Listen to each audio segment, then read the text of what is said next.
Baik ya, kita lanjutkan di video selanjutnya nih. Sehingga ya, dalam video sebelumnya ya. Sehingga di sini 4 dibagi 12 ya. 4 dibagi 12 itu sama dengan 1/3. Sehingga hasilnya sama dengan kita ketahui bahwa bilangan gelombangnya adalah pi per 3 radian atau boleh juga sepertiga pi radian. Jadi ini boleh aja ya kita tulis. Jadi seperti ini ya. Nah, seperti ini. Boleh kita bikin bentuk seperti ini. Jadi kamu jangan jangan bingung ya. Sebetulnya ini samanya sama. Ini pi per 3 ya sepertiga pi radian. Jadi ini satuannya. Sedangkan ini adalah nilainya ya, nilainya sepertiga pi. Pi ini nilainya itu sebetulnya 22/7 atau 3,14 ya. Kalau kamu mau mau benar-benar jadi sebuah angka ya ini sebetulnya sama dengan pakai kalkulator aja ya, lebih cepat ya. Dia 1/3, 1 dibagi 3 gitu kan ya. 1/3 berapa sih? 0,33 kita kalikan dengan pi ini 3,14 3,14 atau 22/7 ya. Nah, sama dengan 1,06. Jadi ini 1,046. Berarti di sini 1,046. Itu ini sih kamu tidak perlu sampai sedetil ini ya. Satuannya jangan lupa rad per meter. Jadi itu ya. Jadi pi ini adalah 22/7 ya atau 3,14. Tapi sampai sini kamu sudah benar. Jangan lupa di ujung akhirnya harus ada satuannya ya. Kalau dalam menghitungnya ini misalkan saya tidak begini nih, begini aja nih. Boleh nggak Pak? Kalau waktu ngitung ya, ingat ya waktu ngitung. Boleh tanpa ini nih, tanpa ada gini-ginian nih ya. Jadi gini biar kita gak bingung. Nah, seperti ini. Nah, boleh waktu ngitungnya. Tapi di ujung akhirnya harus ada satuannya. Karena kalau tanpa satuan, kalau tidak seperti ini. Nah, ini 4/3 apa ya? 4/3 butir, 4/3 meter, apa 4/3 apa? Pi per 3 apa ya? Jadi kalau sudah diginikan berarti pi per 3 radian per meter. Kira-kira begitu ya. Jadi harus memasukkan satuan seperti ini, ada satuannya, ada satuannya. Ya ini 12, kalau nggak ada ini 12 apa ini? 12 ekor kan gitu ya. Tapi kalau sudah ada ini, nah, 12 meter per sekon. Berarti ini kecepatan. Jadi itu pentingnya meletakkan satuannya setelah angka ya. Itu ya. Jadi kita sudah bisa menjawab ya bilangan gelombang. Sekarang kita masuk ke pertanyaan selanjutnya. Fungsi gelombang. Kita disitu diminta. Coba tuliskan fungsi gelombangnya. Kalau seperti ini nih ya. Fungsi gelombangnya seperti apa? Nah, sebelumnya kamu kan sudah belajar ya di sini bahwa fungsi gelombang secara umum itu dinyatakan seperti ini ya.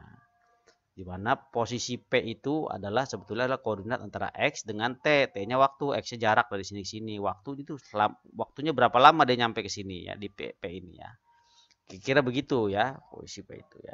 Posisi gelombang itu adalah P di sini ya. Nah, sehingga lama waktu dia untuk mencapai ke jarak ini adalah T. Makanya di sini Y, P itu adalah koordinat antara jarak dan waktu. Apa ininya? Persamaan umumnya ya ini A sin WT per KS. Di mana WT ini apa? Frekuensi sudut. K-nya ini ada apa? K ini adalah bilangan gelombang. T-nya ini apa? T-nya waktu ini ya, T-nya waktu ini. Dengan ini X-nya ya X ini. Jaraknya dari sini ke sini ya. Jadi setiap persamaan ini kamu sudah tahu. Ini apa ya? Ini amplitudo ini ya. Ini amplitudo ya. Amplitudonya ya. Kira-kira begitu ya. Nah, jadi kalau ada pertanyaan ya, fungsi gelombang, maka kita kembali ke sini ya. Di mana kita ketahui sebelumnya di sini ya.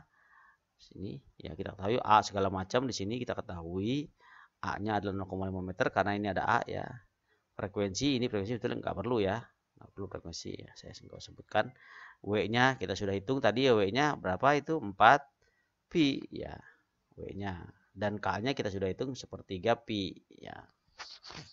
Sehingga fungsi gelombangnya menjadi ya, jadi ini A-nya masukkan 0,5, W-nya ya masukkan ya 4 pi dan K-nya kita masukkan pi per 3 atau sepertiga pi.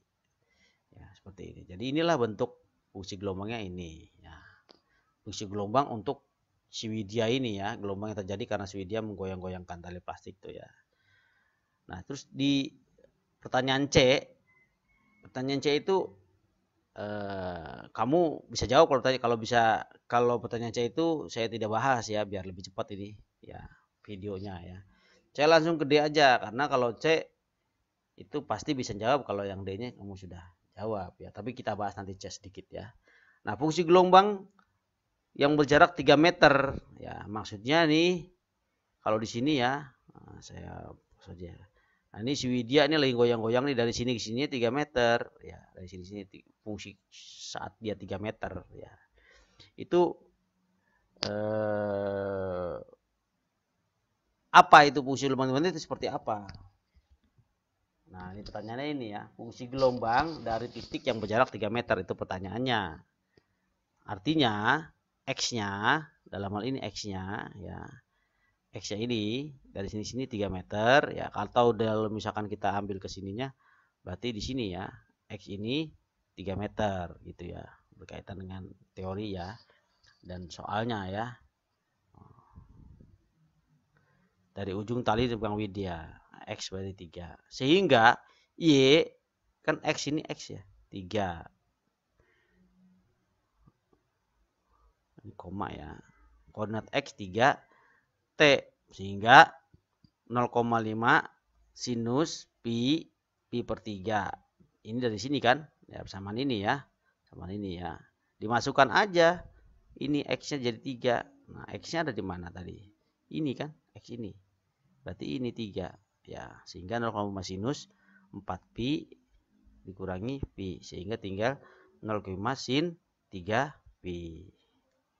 Nah, itu ya. Kira-kira seperti itu ininya. Jawabannya ini sampai sini ya. Nah, kalau misalnya yang C, pertanyaannya kan yang C itu kan ini ya. C, fungsi gelombang titik yang terletak pada tali yang dipegang oleh Widya, berarti apa? Berarti X-nya sama dengan 0. Ya, ini X-nya 0 berarti 0 gitu ya, 0T gitu. Tapi saya nggak tuliskan di sini. 0T, tinggal di sini jadi 0, jadi tinggal 4 pi aja. 0,5 sinus 4 pi. Itu jawabannya ya, yang C ya. Saya kira seperti itu ya. Silakan dicerna ya. Belajar melalui video tutorial itu tetap sama seperti belajar seperti tatap muka ya. Jadi kamu harus fokus dan mendengarkan berulang-ulang ya. Video ini dengarkan berulang-ulang supaya kamu paham ya. Saya kira itu saja dari Bapak. Selamat belajar. Assalamualaikum warahmatullahi wabarakatuh.